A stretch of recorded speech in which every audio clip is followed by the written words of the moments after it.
Welcome to the Queen of Hearts podcast. And here's the queen herself, registered dietitian Heather Klug. Hi, ladies. I'm here with registered dietitian Heather Klug, and I am Bethany DeBrew Adams. We're live again from my dining room. Woohoo! All right. Heather is in the hot seat today because we are talking about pandemic pantry stocking. And so let's start by kind of discussing the situation in the grocery stores right now, Heather. Okay. I was up visiting my mom last week, so we were doing a little stocking up of stuff, and it was a scene, is all I can think of to say. It was very interesting to me to see what people were snatching up and what people were leaving in the store. Yeah. Obviously, you know, I'm sure toilet paper, like you Oh, yeah, there's no toilet paper There's anywhere. no paper products, and we get that, but we're not going to be eating any of that anyway. Yes. So I noticed, obviously, like, the frozen food section was kind of decimated. Okay. The soup selection was soups were almost all if you gone. wanted bean with bacon, you could find tons of it, but that was Okay. pretty much the only one. Pasta was pretty much pasta's wiped non-existent, and ground meats. Mm-hmm. But otherwise, like seafood, there was a lot of that to be had. I saw lots of fresh produce. Like we walked into the grocery store, and the produce section looked beautiful. It was like nobody had touched anything, probably because they're thinking it's either not going to last, or it's, you know, too many people have touched it or Maybe, something. yeah, that might be a concern with people. I had that same experience, Okay. yeah. There was, because I always start out in the produce area, right, and stock up on a lot of that, and pretty much there was a lot of stuff there except potatoes.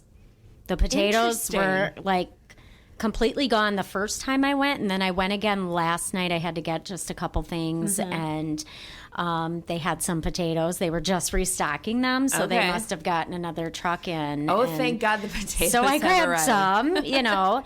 I think what I'm seeing at the grocery store is people are stocking up on things that are less expensive and that maybe last longer, or that you can stretch out a little more. Like you can add ground beef to a recipe, but you'll have lots of other ingredients in there, right? So you don't need a ton of it.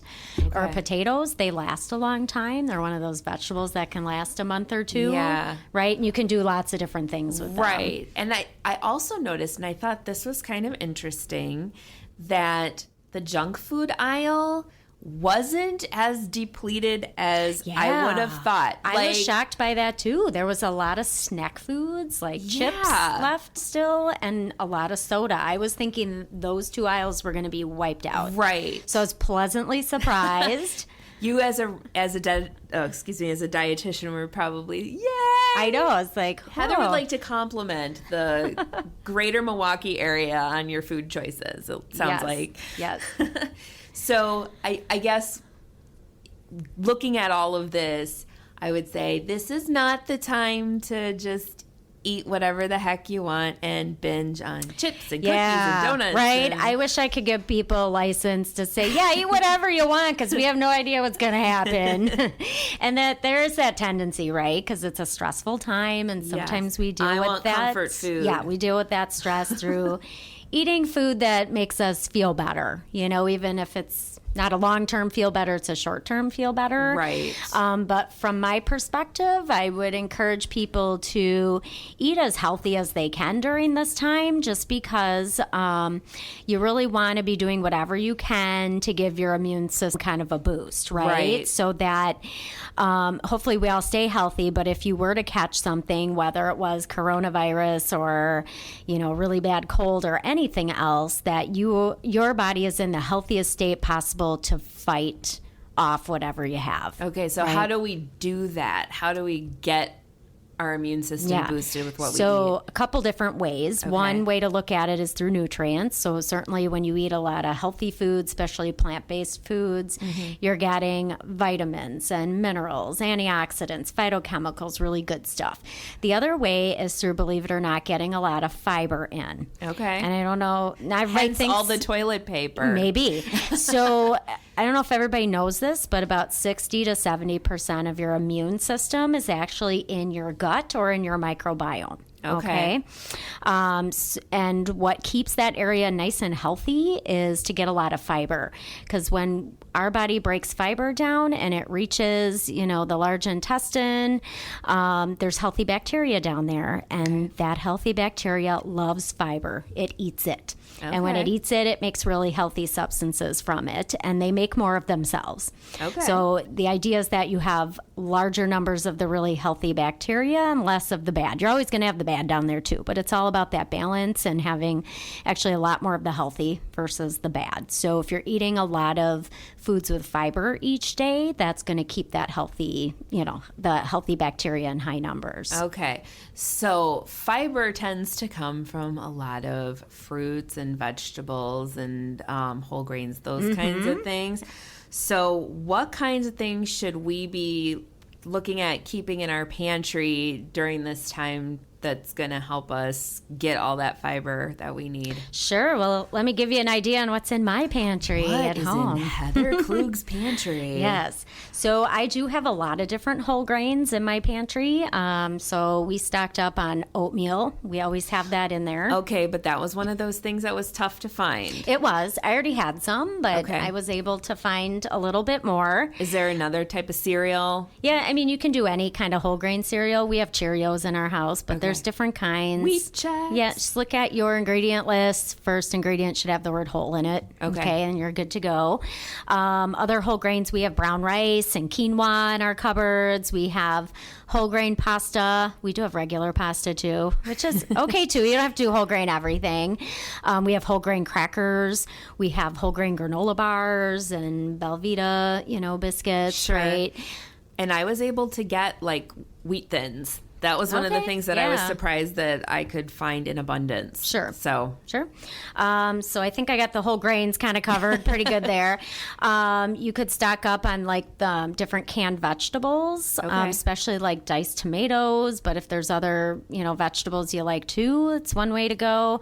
If there are issues with high blood pressure. Right. I was just going to ask that. Yeah. Heart disease, type 2 diabetes, things where you have to keep your blood pressure down. Certainly try to get like low sodium or no salt added versions of those foods. What about like rinsing? Yeah, if you can't find those lower sodium versions, if you get regular, you can rinse them. Okay. Canned beans are the one type of canned product where the salt, most of it kind of retains in there. Really? Yeah, otherwise the other ones you're losing about 40% of the sodium if you rinse them, which is great. But not with canned beans. See, I didn't know that. Okay, so now I'm going to have to be careful with the beans I buy. Yeah, but you can, but beans are healthy too. Yeah. They do have potassium, so they help keep your blood pressure down. But I digress there. But canned beans are great to stock up on as well if you can't find any of the fresh kind of the stuff, the type of beans and packages that you make from scratch. Okay. At my grocery store, I was pleasantly surprised to see that was completely wiped out. Yay for all the bean eaters. I was so surprised to see that. I was hoping to get some myself, and there was none there. I know. That's a little sad bummed. Heather face. Yes, it is. But, oh well. Good for other people. I was able to find the canned beans, though. That was one of the things that I was a little bit stressed about because I had heard that people were just coming and getting all the beans. I saw somebody was making chili on the news and there was no beans at the grocery store. So I was happy enough that I was able to get a couple of cans of beans for myself. So other things you can buy, like I'd get tomato sauce too, because you can put that over pasta or put it in soups, right? Tomato juice, V8 juice is good, salsa, spaghetti sauce, canned fruit or getting the fruit cups is good. So to keep sugar down, try to stay away from the stuff with syrup in it. But if that's all you can get, just drain that off too.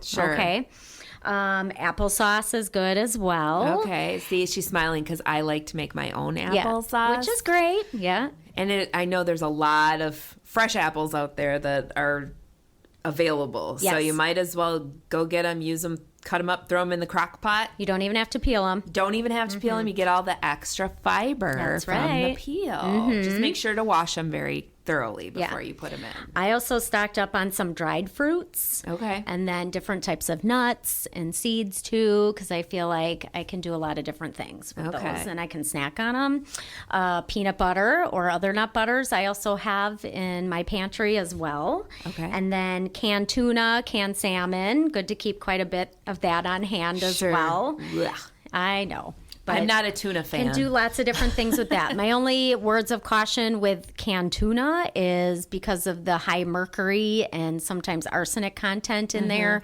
Really try to limit that to a can a week for an adult, and for kids it's even smaller amounts. Not a problem in my house. The younger your kid, the less tuna they should be eating.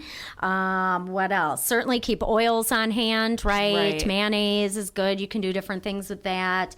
Different kind of vinegars, herbs and spices, and then like garlic and ginger are good too. Okay. Well, what about as far as fresh food is concerned? Because I think I see a lot of people leaving it on the shelves maybe because they think people are touching it and they don't want to touch it, and it might be infected or whatever. But should we be eating the fresh stuff? Is there a way to preserve it? Yeah, there are some vegetables and fruits that last a little bit longer, so I'll go through those. But the other thing, too, is to have a good balance of what you're buying at the store. So I buy some fresh. I buy some things frozen too, right? So I'll buy some fresh fruits and vegetables, some frozen fruits and vegetables, and some canned, right? Okay. Just so I have a little bit of each in there, and I try to go through my fresh produce first, and then I have those other things to kind of fall back on. Makes sense. Yeah. So fresh vegetables, though, that last a long time, potatoes. If you can find them. If you can find them. But again, you could do a lot of things with them. Biggest tip there, though, is keep them in a cool, dark, dry place. Like a basement is great. Don't keep them near your onions. Right. That's something true. I learned. Yes. If you're putting stuff in your basement, do not put the potatoes, the onions, or the apples near each other because they all release ethylene gas. And they'll make each other spoil far too quickly. Okay. Sweet potatoes last a long time. Rutabaga, carrots. So carrots you're going to keep in the refrigerator, obviously. But big tip there: open up the plastic bag it comes in and stick a paper towel in there because the moisture is what makes them spoil faster. So they'll last longer if you do that. Winter squash are great as well. Spaghetti squash, butternut squash. You can even keep those in like a cupboard or a cabinet and just make sure they lay flat, that you're not stacking them on top of each other so that the air can circulate and they'll last longer. We mentioned onions. Celery is great too. Not Bethany's favorite, but I love celery. Wrap it in aluminum foil. Even if it's in the plastic, it'll last longer. Cabbage, wrap it in plastic. That'll last for a good 2 or 3 months in your fridge. Radishes, not my favorite, but it's a good long-lasting vegetable. Beets. And then I mentioned the garlic and ginger before, too. They really last a long time as well. Sure. And what about anything that's not fruit or vegetable? Should we be getting milk and... Yeah, absolutely. Can I mention a couple fruits, though, that might be good, too? Oh, I'm sorry. Yeah, so fruits that last a long time, there's only a few of them here. Apples and pears are great. Okay. Store them in the refrigerator. They'll last longer. Okay. Don't keep your berries in with them. That's a big mistake, by the way, which I've done. They'll make your berries spoil too quickly because of that ethylene gas. Okay, good to know. Oranges, and then lemons and limes. My big tip I learned this past year with lemons and limes is to stick them in like plastic sealable bags. Okay. And they will last for like a month or a little longer in your refrigerator. Who knew? Right? I know. Yes. That way you can use them when you need them. So instead of sitting on the counter looking pretty. So back to the dairy state question. Okay. Should we be stocking up on like milk and that kind of thing? Absolutely, yeah. Okay, good. I stocked up on milk. My kids love that. Or plant-based milks if that's what you drink. I also got a lot of yogurt. Okay. Our family goes through a lot of that. And then cheese. Yes, all right. Since we are in the dairy state, I stocked up on all different kinds of cheese, right? Just don't eat it all at once. Well, no, of course, that's not good. But string cheese, sliced cheese, shredded cheese, I got all different kinds. Got your bases covered. So we have a bunch of different options. And then a few other things in your fridge. Eggs. I stocked up on a lot of those. Those were also gone at my store. Yeah, they're hard to find right now. And then certainly meat, poultry, fish too, as well, right? So let's talk real right now. Okay. Okay. So, yes, we've stocked the whole pantry, but like I got a little overwhelmed stocking my own pantry on Monday night and found myself thinking, oh my gosh, now I have to cook something. So, well, I think there's that pressure to make stuff last as long as possible, too. Right. And there's, you don't want to buy too much because you want to make sure that everybody's getting some. Right. So, we're trying to ration ourselves and be reasonable with what we're buying. Oh, rationing, by the way. If you have kids at home, any of you? Yeah. I had to sit down and talk with my kids about portion control, especially with the snacks. It's a teachable moment. It is. Okay. I bought 2 bags of oyster crackers, and within a day of bringing them home, my one daughter went through a whole bag of it. Yeah. Well, I can see how that could happen. Well, I know they're little and they taste good, but I'm like, okay, here's the deal. For snacky stuff and just food in general, we got to try to make it last. I mean, there's no food shortage. I had to remind them of that. But we're also just, we got to eat sensible amounts of stuff. Well, and we're trying to not be at the grocery store every single day. Mommy does not want to go to the store 3 times this week. Exactly. So back to getting real here.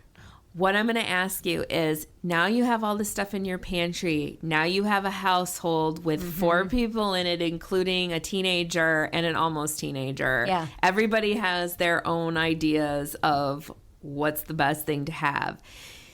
We're social distancing. There is no excuse for people to be out of the house. Yeah. You have to cook dinner for all 4 of you that all 4 of you like. What are you making? Heather Klug. And go. For dinner? For dinner. Well, this week we had tacos. We all love tacos in our house. So that was an easy one I started off with. So we ate that for like 3 nights. You're easing everybody in. I'm easing them in, yes. I mean, I made pork chops one night, so we had that for a few meals, right? Trying to think. Spaghetti is on the list for something to make. I made chili the weekend before. So, one option for a lot of people out there, you can make a double batch of something, right? Like chilies, soups, when you have a little more time. Yeah. And that way you're not doing as much cooking. Well, and if you have a friend or a relative nearby and you're getting sick of the same stuff that you're cooking, you could do a swap. You say, hey, I'll cook a double batch of my famous whatever, and you can cook a double batch, and I'll drop mine off at your house and pick the other one up. You don't even have to touch hands, whatever. You just stick it outside and I like pick it up. that. That's a great idea. Yeah, I might be doing that with you. You never know. Yeah, so those are a few ideas I can think of. I'm also going to whip out my slow cooker and probably use that a few times. What about your Instant Pot? Is it going to come down to that? I don't know. Maybe. Those of you that don't know, I have an Instant Pot, and I haven't quite fallen in love with it yet. She's not an Instant Pot convert just yet. What can I say? I like old-fashioned cooking a little more. And, of course, I should mention that if you are in an area where you have small businesses that are offering carryout, as long as you are choosing healthy options, right? Yeah. By all means, support them because they're going through a rough time right now. Maybe one night a week your family can have a carry-out dinner, maybe pizza or something like that. Yeah, we're going to do that here and there, I think, too, as best we can. Yeah, I know we will, too, because, there's so many good restaurants here that we just can't let them suffer if we don't have to. Yeah. So anything else you can offer us as far as wisdom on how to keep eating healthy through all of this? No, I just, create as healthy of a food environment, I think, as you can at home. Certainly if you want to buy some fun stuff, some treats. I mean, I bought my kids some ice cream. I'm All right.